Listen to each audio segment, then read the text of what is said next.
This show comes to you from the Art of Change Skills for Life. Visit www.artofchange.com to explore how you might grow your communication and leadership skills through workshops, coaching, and more. Plus, you get to work with me.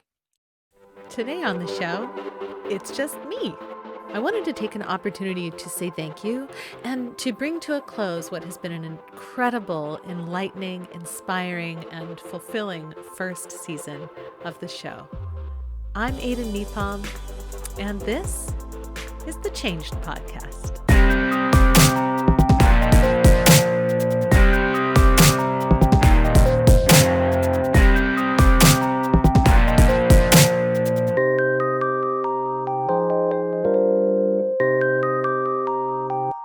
Today is Thanksgiving, and I wanted to take an opportunity to talk with you today because I'm filled with gratitude.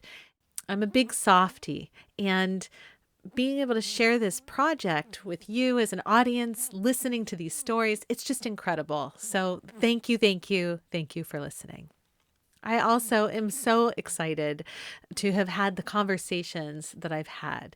This season has brought exciting stories like Melissa Thornley getting a life-changing phone call on the Nile, or scary stories like Todd Stashwick talking about being mugged in Chicago, or even scarier. I mean, hello, we had Kevin Miller actually telling ghost stories.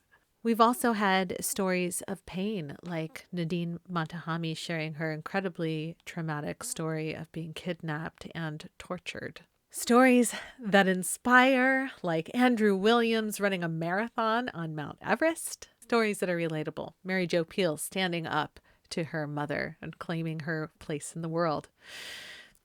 I've been moved in the course of the conversations that I've had on this show.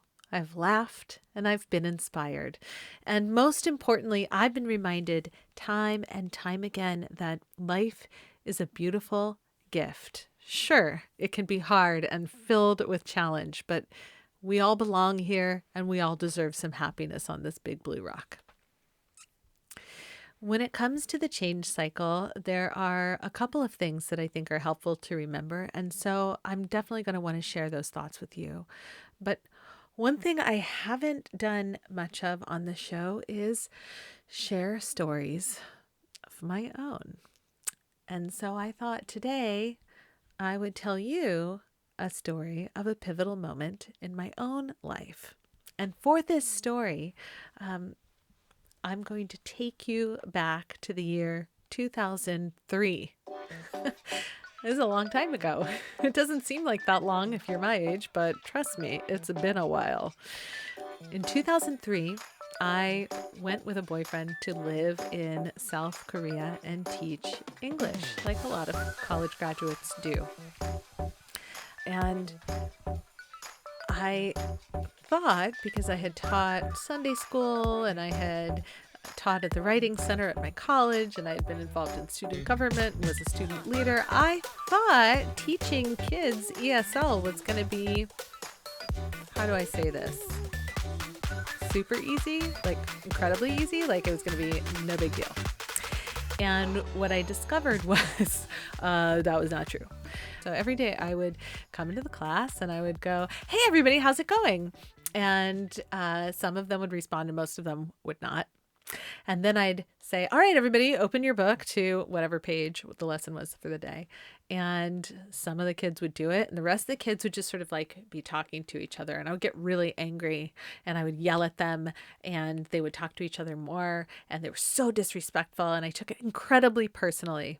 For the first 2 months that I was teaching there, I asked for help. I would say things like, my kids are unruly. And the other teachers would say, give them a point system or a reward system, reward good behavior.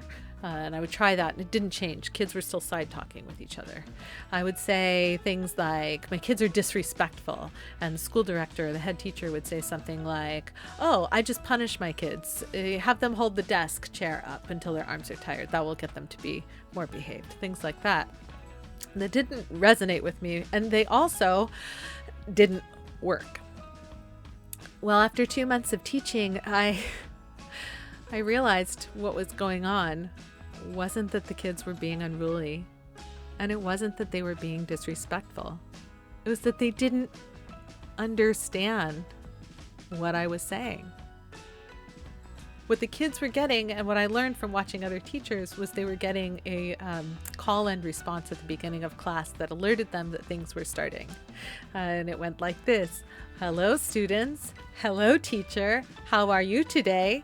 I am fine, thank you. And you?" It was that simple.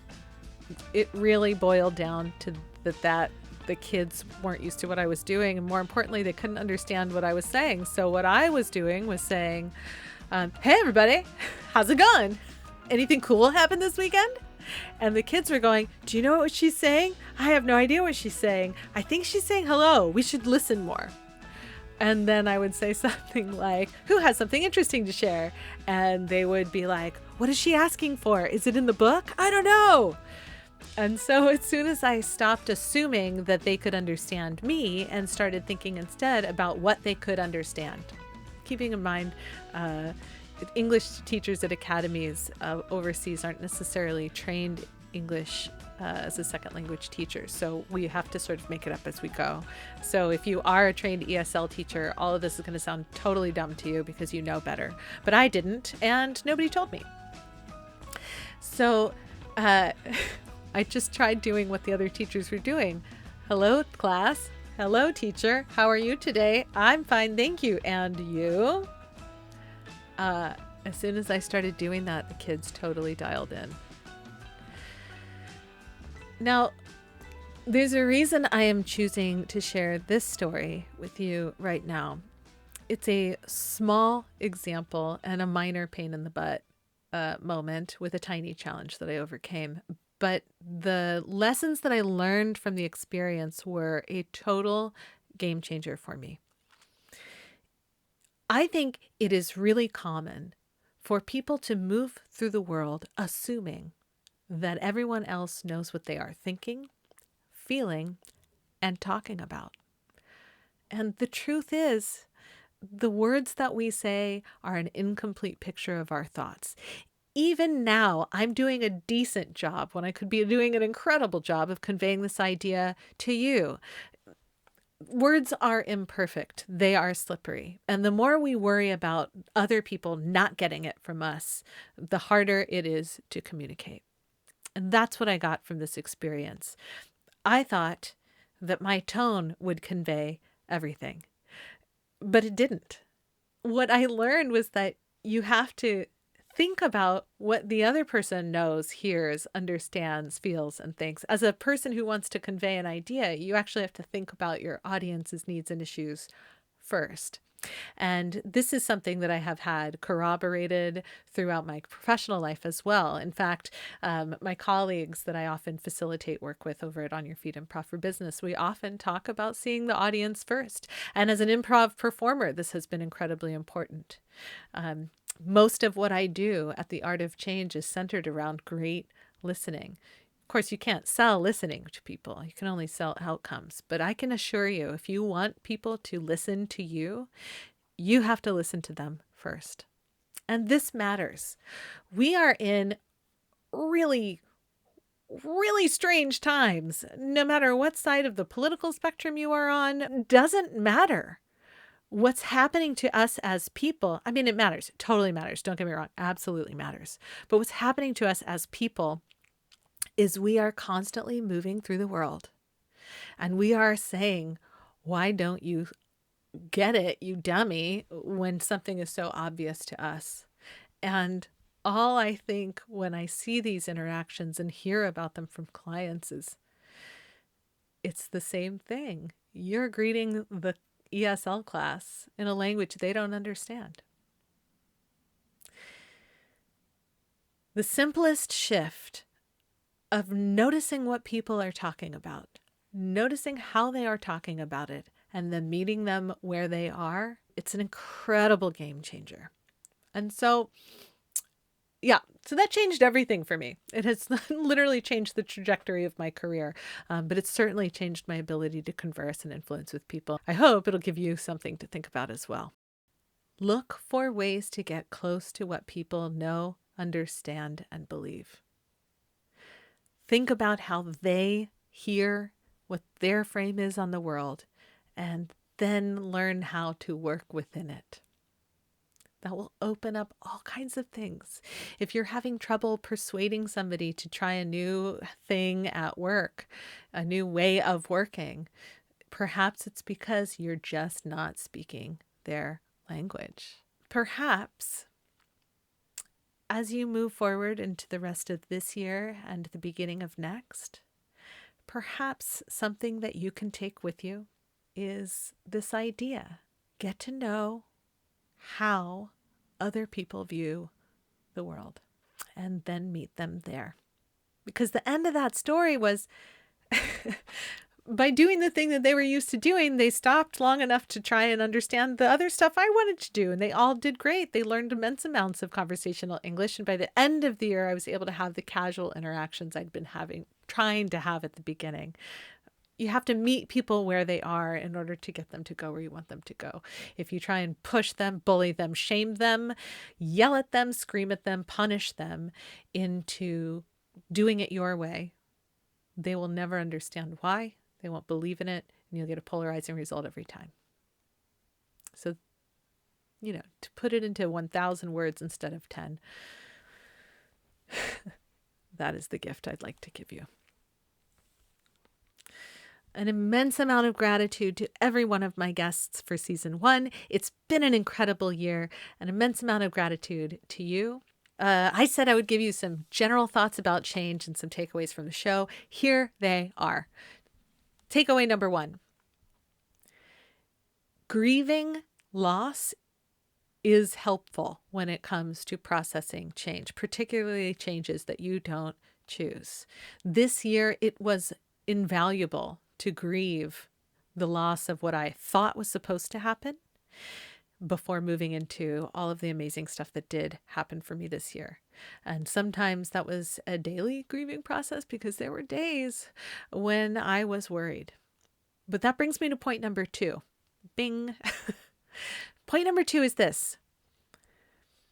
When it comes to change, it is really powerful to look ahead and plan for the future. But you've got to be flexible in the moment, and staying present will keep you sane. There is an uncertain future. That's a fact. Knowing that it's uncertain doesn't take the uncertainty out of it. That's reality. But the more you spend time worrying, vexing yourself, and investing in a future that has not materialized yet, the higher your anxiety and the higher your sorrow. The more you can stay present, look around you, and keep the mantra going, so far, so good, the better off you'll be. There are circumstances that are really impactful for many of you right now, and I don't want to glaze past that. But for those of you who have blessings and fail to count them, I would encourage you to take stock of the good things. Stay in this moment as long as you can, because in this moment, you're breathing and you're alive. And as we've learned from 2020, breathing is a gift. So, that brings to a close season 1 of the Changed podcast. I'm already working on season 2, and I'm excited. I have a few guests that I've already got on the calendar, a couple of conversations already recorded, and I am looking forward to sharing season 2 with all of you. Other things up ahead, those of you who took the time to register for the panel picker process so that you could vote up the special episode of the Changed podcast, I want to say thank you for doing that. We still don't know as of the recording of this episode, and won't know until next year, early next year, January, and I'll be sure to send out an email. If you have thoughts about conversations you'd like to hear in 2021, if you have thoughts about new segments you'd enjoy seeing on the show, look, I'm willing to change. Obviously, I'm into it. Change is great. So there are a couple of things that you can do. You can send me an email, info@artofchange.com. You can tweet me at ChangedPod. If you want, you can message me on Facebook, the Art of Change page. You can also sign up for updates. There's a pop-up when you go to thechangepodcast.com. That's where you would sign up for updates.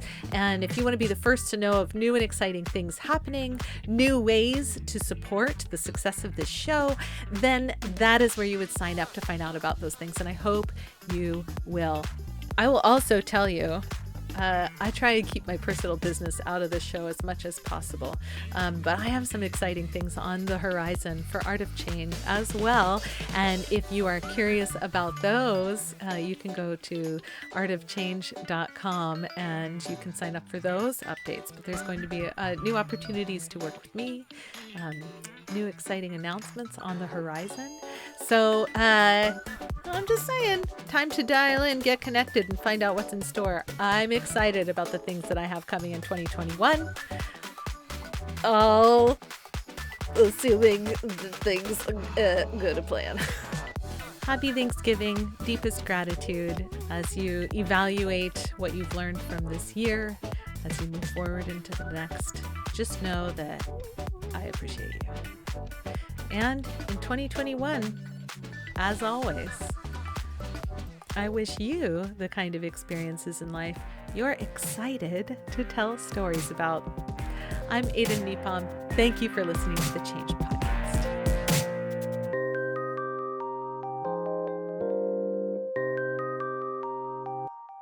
I might have to kick you out. I love you.